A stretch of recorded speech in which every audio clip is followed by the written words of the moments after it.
Hi, welcome to all Harpers, because this tutorial is also very applicable to single strung harp. It's great for beginners, it's great for everybody who wants to learn some cool tips and tricks for learning, and for people who want to improve their tone at the harp. One of the things you'll learn in this video, or you'll improve in this video, is your 4-note runs. 4 notes in a row. They're so useful for all sorts of things. They're pretty easy, and you can change the rhythm. And at the end of this video, the whole tune is almost all just 4-note runs. And here's an example on a double-strung harp.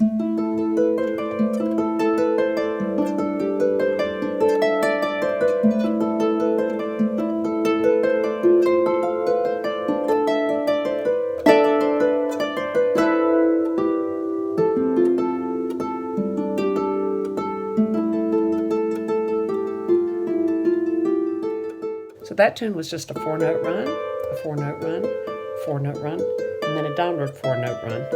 Then I repeated that. Then I did so 2 4-note runs. Now it was just 1 5/8 in the left hand, but because of double strung and all the ping ponging, it sounded real complex, which it really wasn't. It sounded faster than it was. So anyway, you can learn about 4-note runs.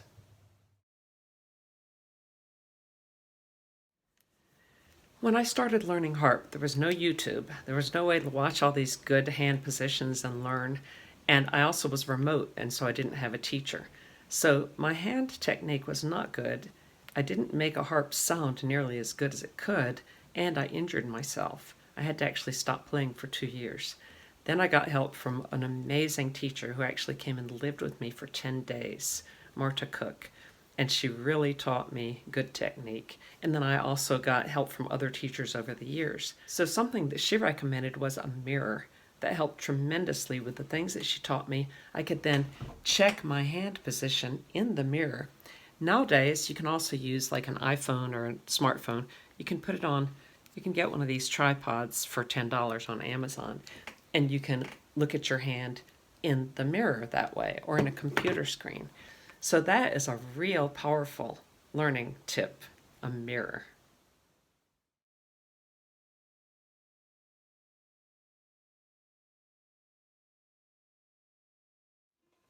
Now another great learning tip is to use the colored strings to learn things. So for instance, a 1-5-8, I usually teach people first on the F1-5-8, which is blue, red, blue, so that they can get used to placing it accurately.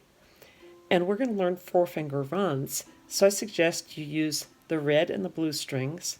So put your 4th finger on the red, and then those next to it, and then the 1st finger or thumb on the blue.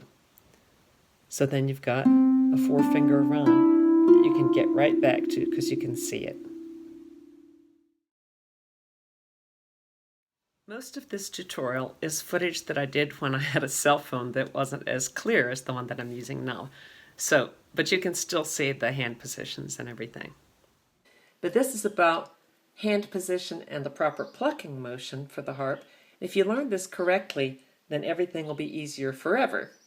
So when you come to the harp with your right hand, your palm is sort of facing down towards the string rib of the harp. It's not really facing the strings like that, and it's not facing the floor. So your wrist can be really lightly touching the soundboard, because that gives you a sense in space as to where your hand can be. You're going to be playing.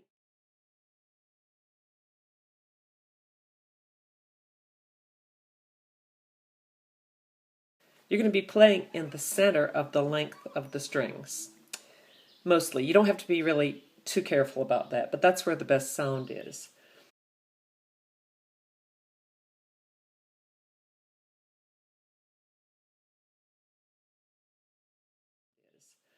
And so when you place your hand on the harp, your thumb is up and your fingers are down. So I've got my hand on 4 strings together, the C, D, E, F.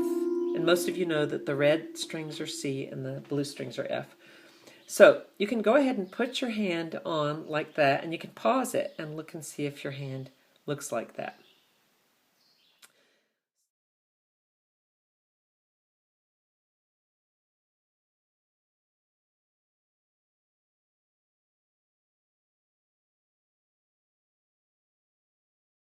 So then to pluck, you want to just first do your index finger.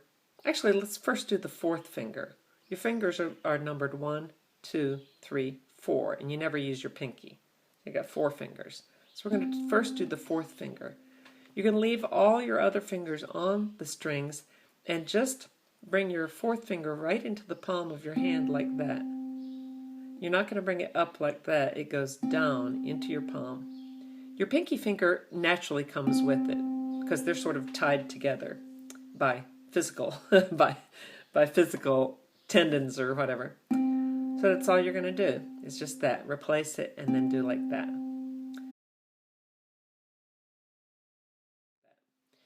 Then the next thing is to do that, keep it there, and then that was your fourth finger. Then do your third finger and keep that there.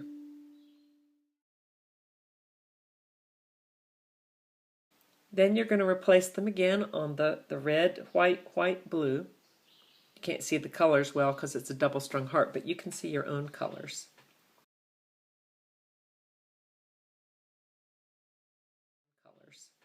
And you can see your own colors better if you put a white towel on a chair beyond those strings so that you can see them better. That's what it's my cheat method.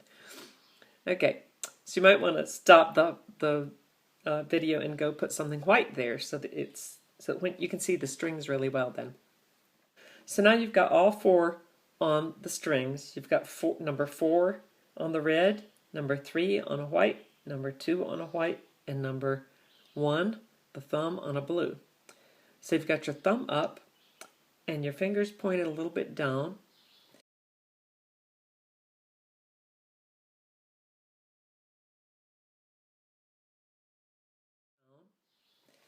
And you want to have like a sort of a curve there so that you could actually fit a little medicine bottle in there. You don't want it to be collapsed like that. You want to have sort of a C shape, like the letter C. So now you do the fourth flat into your palm, the third flat into your palm, and the second flat into your palm. And your hand will look like that.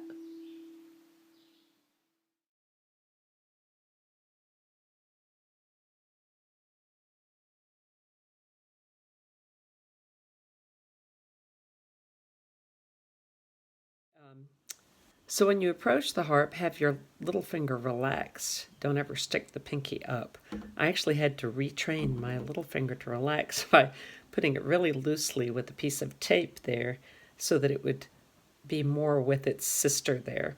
And I didn't do that for long each time, just to kind of make my body aware of it.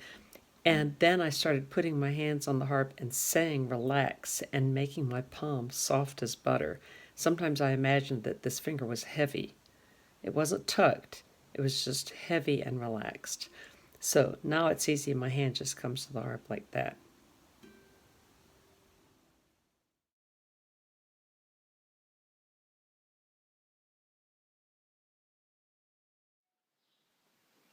And then replace them all. This time you're going to do all 4 fingers. So watch me first. You're going to do 4, 3, 2, and then 1. The thumb just naturally falls. Let's see, where does it fall? It falls about just a little bit above that knuckle when you're closing your whole hand. Playing the harp is just like naturally closing your hand. All the fingers just fall like that. So now I'll do it with you. Okay, you've got your hand with your thumb up, your fingers slightly down, and everything. Your pinky is relaxed, and your shoulder is relaxed. Now we'll do the 4th finger. Ready? Pull it into your palm. And now we'll do the 3rd finger. Pull it into your palm. Now we'll do the 2nd finger.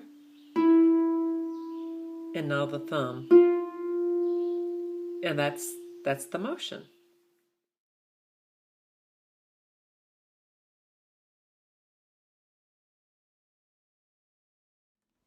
One thing you want to do when you pluck is to keep your hand steady. So you see my hand doesn't tip. It doesn't go like this and then like that as I pluck. And it doesn't go like, and then tip. So no tipping. Just watch how my hand just stays there. And then I might raise at the end, of course.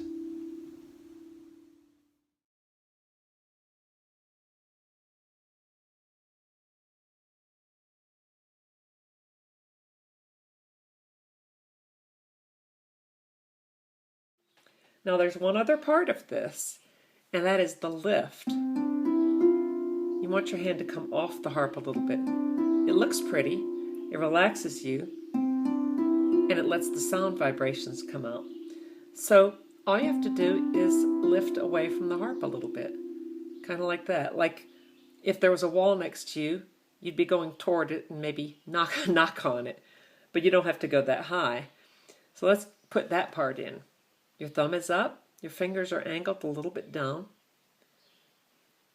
and now you're going to go straight into the palm with your fourth finger, your third finger, your second finger, your thumb, and you're going to move away from the harp just a little bit. And that's it. So that's fun stuff you can work on.